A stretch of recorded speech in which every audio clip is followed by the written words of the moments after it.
5 tersangka pembunuhan berencana Brigadir Joshua, yakni Ferdi Sambo, Putri Chandrawati, Barada Richard Eliezer, Bribka Riki Rizal, dan Kuat Ma'ruf telah diserahkan polisi ke Kejaksaan Agung.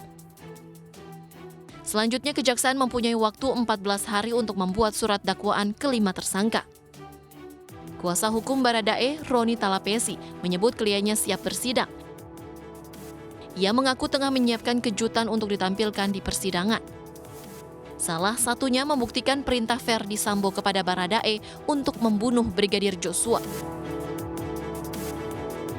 Ada salah satu saksi yang namanya RR kan. RR kan dipanggil juga kan. Nah, itu. RR dipanggil kemudian diperintah kan. Dari situ saja kronologisnya sudah sangat jelas. Tapi untuk bagian dari klien saya itu nanti kita sampaikan di pengadilan ya. Kita ada beberapa bukti yang akan nanti kita sampaikan di pengadilan. Termasuk juga menghadirkan saksi-saksi yang meringankan Baradae. Betul, saksi yang meringankan, kemudian ahli juga kita sedang siapkan. Ada beberapa. Kuasa hukum juga menilai kondisi Baradae cukup sulit akibat banyaknya beban yang diemban. Timnya terus menjaga kondisi psikologis Baradae agar keterangannya tetap jujur dan konsisten. Kuasa hukum pun berharap persidangan digelar secara tatap muka untuk memudahkan pembuktian. Dari Jakarta, Aya Nufus, Lemana, Andri Setiawan, iNews melaporkan. Baik, pemirsa, kami masih bersama Guru Besar Ilmu Hukum Universitas Al-Azhar Indonesia, Pak Suparji Ahmad. Pak Suparji, melanjutkan pertanyaan saya tadi yang menggantung, kalau melihat dari atau mendengar begitu ya, eksepsi yang dibacakan oleh kuasa hukum Ferdi Sambo, apakah ini cukup berpeluang untuk bisa membuat keputusan hakim berubah terkait fakta-fakta yang diungkapkan? Ya, pertama tentunya tetap harus kita hormati, itu hak bagi terdakwa. Kemudian yang kedua adalah menjadi kewenangan majelis hakim untuk mengabulkan atau kemudian menolak dari eksepsi tadi itu.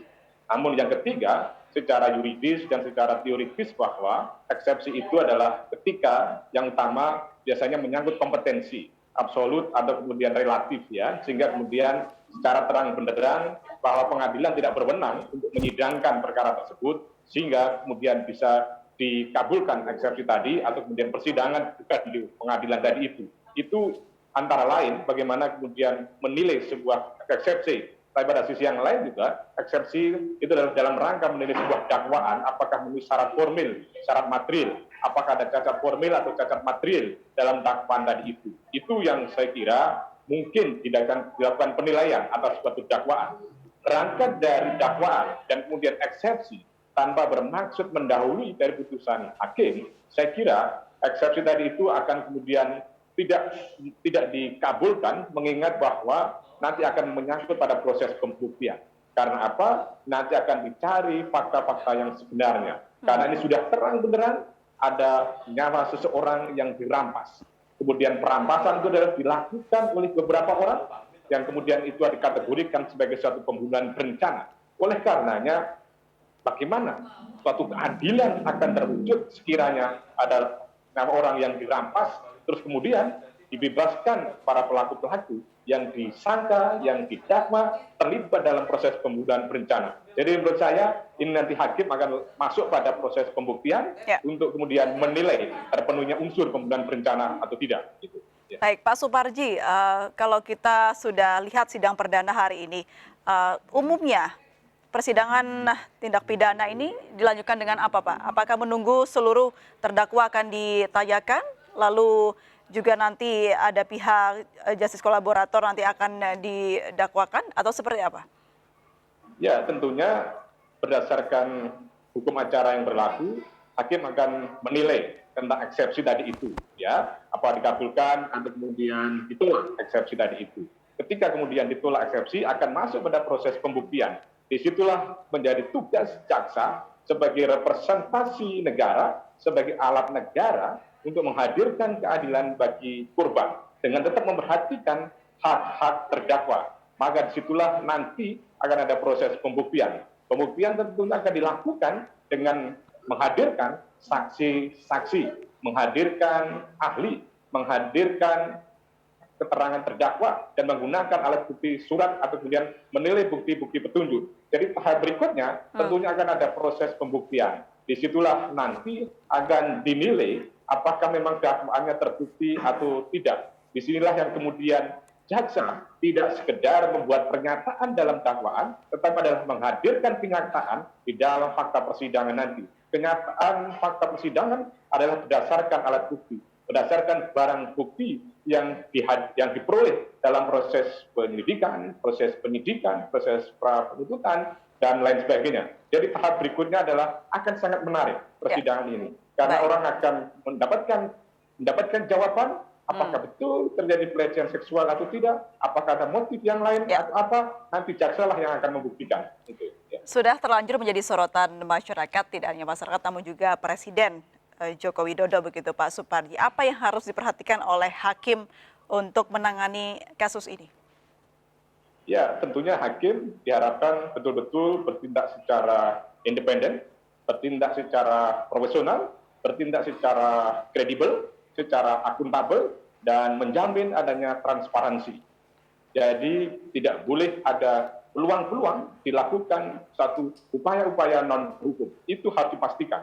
Maka menjadi penting misalnya Komisi Yudisial perlu kemudian mengawasi proses persidangan. Pada sisi yang lain kita juga berharap bahwa jaksa bertindak independen, bertindak profesional, tidak terpengaruh oleh siapapun tanpa ada sebuah ketakutan-ketakutan. Maka kita harapkan Komisi Kejaksaan juga mengawal kasus ini.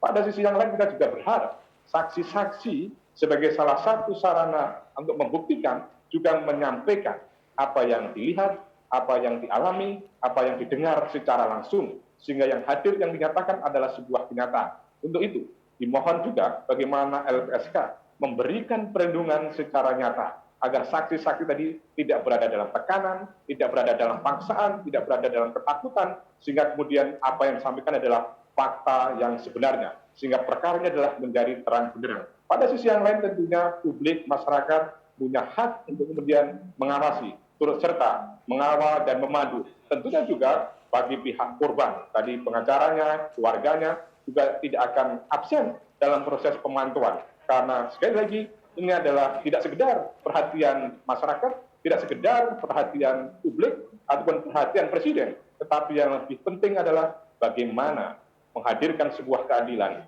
menghadirkan sebuah kebenaran berdasarkan fakta dan alat bukti yang bagaimana kemudian ini menjadi sebuah pembelajaran yang baik di masa yang akan datang, sehingga kemudian tidak terulang lagi.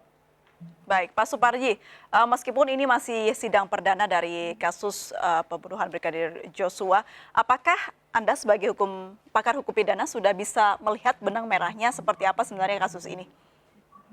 Ya, menurut saya benang merah dapat kita tarik dari anatomi perkara dan dari bagaimana proses kasus ini mengemuka di publik, ya, bagaimana ada sebuah skenario pembunuhan berencana.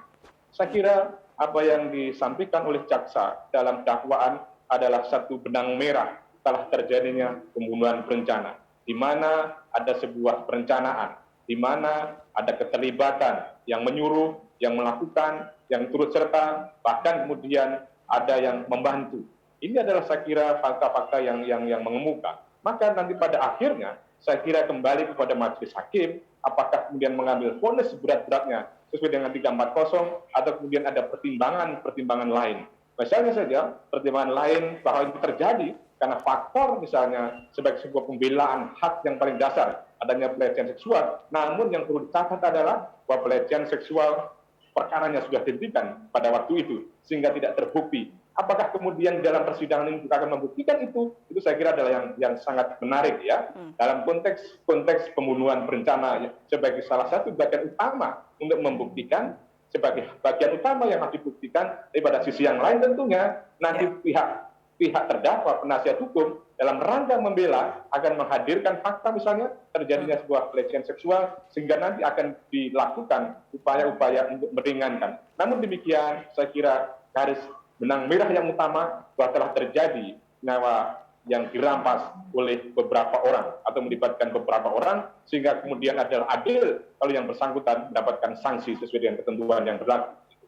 Baik, sudah terbukti jelas kalau ada pembunuhan di sini ya, Pak Suparji. Namun yang menariknya Pak Suparji dari sidang perdana ini apakah masih besar peluang Ferdy Sambo bisa dihukum mati atau dihukum seberat-beratnya, atau mungkin justru berubah karena ada persidangan hari ini?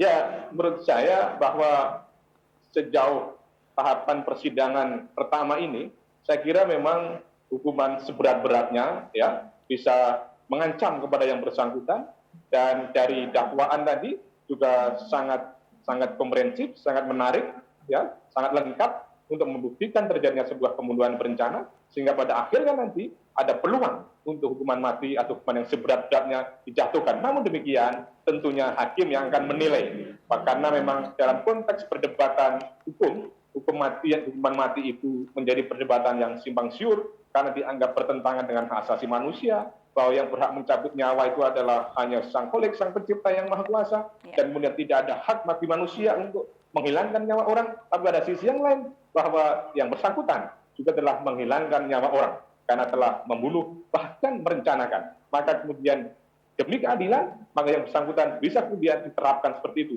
Tetapi sekali lagi, tergantung dari keyakinan hakim untuk keadilan yang mana yang lebih tepat. Tetapi yang jelas, fasilitas hukuman mati disediakan secara juridis dalam hukum positif kita, dalam KUHP 340 tadi. Baik, kita pantau terus seperti apa jalannya proses persidangan dari pembunuhan Brigadir Joshua ini, dan supaya kita bisa mengawal seperti apa keadilan bisa ditegakkan di negara kita. Pak Suparji Ahmad, terima kasih banyak sudah bergabung dan berbincang bersama kami. Selamat malam, salam sehat selalu Pak Suparji. Terima kasih. Pemirsa, kami akan kembali usai jeda berikut ini, tetaplah di MNC News Now.